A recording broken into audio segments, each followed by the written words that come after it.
여러분은 소록도라는 섬을 들어본 적 있으신가요? 전라남도 고흥군에 속한 작은 섬, 소록도는 정말 아름다운 경관을 가진 곳인데요. 이름만 보면 평범한 섬처럼 보이지만 한국 근현대사의 아픈 역사를 오롯이 지니고 있는 장소입니다. 오늘은 이곳을 배경으로 창작된 이청준 작가의 당신들의 천국이라는 소설과 함께 소록도의 아픈 역사를 살펴보고 현대사회 속 우리 주변에도 존재하는 소록도의 의미에 대해 알아보고자 합니다. 소록도는 섬의 모양이 어린 사슴과 비슷하다고 하여 지어진 이름으로 전라남도 고흥군 도양읍에 딸려 있으며 면적은 약 4제곱킬로미터로 아주 작은 섬입니다.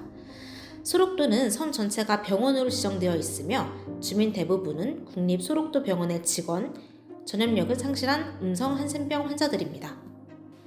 한센병 환자들이 소록도에 살기 시작한 것은 자해의원이 설립된 1916년부터였습니다. 이 병원은 당시 조선 내 유일한 한센병 전문의원이었고 일제강점기에는 한센병 환자를 강제 분리 수용하기 위한 시설로 사용되면서 소록도는 세상과 단절되었습니다. 소록도는 환자가 아닌 사람들이 거주하는 관사지대와 환자들이 거주하는 병사지대로 나누어져 있습니다. 환자들의 주거구역은 외부인이 접근할 수 없도록 차단되어 있는데 1년에 약 4번 정도 국립소록도병원 한센병 박물관에서 진행하는 역사문화 탐방을 통해 섬에 녹아있는 한센병 환자들의 삶의 흔적과 역사의 현장을 직접 체험할 수 있습니다. 저희는 소록도 역사문화 탐방 프로그램을 통해 소록도에 남아있는 역사적 장소와 한센병 환자들의 애환을 더욱 깊이 살펴볼 수 있었습니다. 1976년 출간된 이청준 작가의 당신들의 천국은 소록도의 역사를 소재로 실제 1960년도에 국립소록도병원에 부임한 조창원 원장의 이야기를 각색한 소설입니다. 전직 군의관 출신 조백헌 대령이 소록도의 병원장으로 부임한 첫날 원생의 탈출 사고가 일어나고 조 원장은 외부 사람의 눈에는 평화로워 보이는 이 섬에 무엇인가 문제가 있음을 느낍니다. 이후 조 원장은 이 섬을 바꿔놓기 위해 많은 난관들과 부딪혀 나가기 시작합니다. 조 원장의 간곡한 설득과 열정 어린 의지에도 원생들은 원장을 불신하며 모든 사업 계획들에 시큰둥한 반응을 보입니다.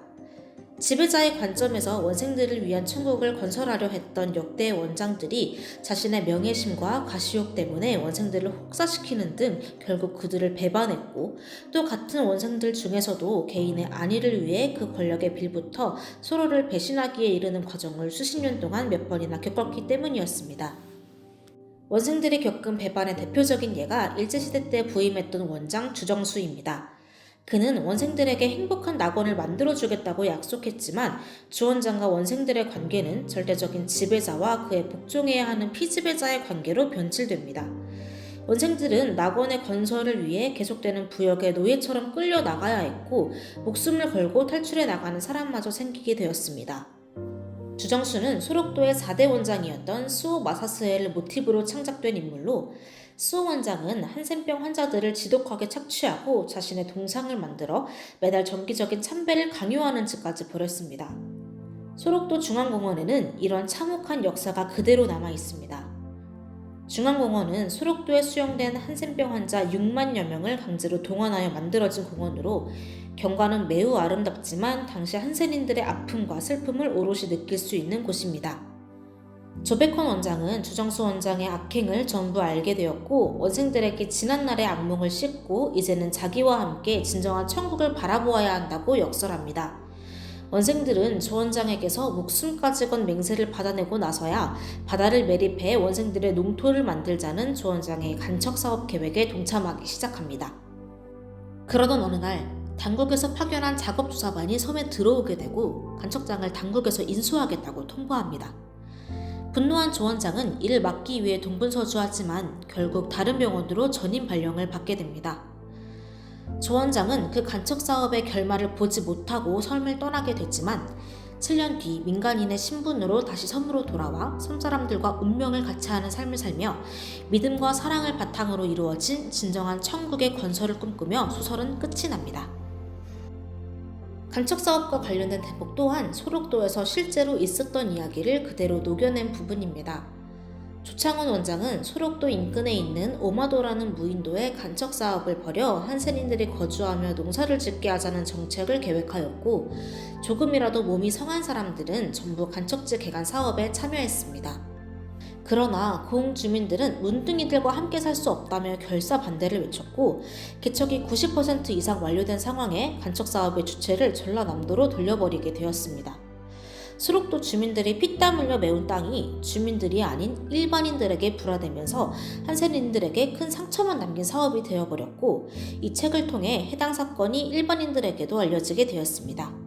저희는 이 책을 읽으면서 수록도에서 일어난 차별, 배반, 고립의 문제가 비단 선 내부만의 얘기가 아닌 현대사회에 사는 우리에게도 적용될 수 있는 문제라고 생각했습니다.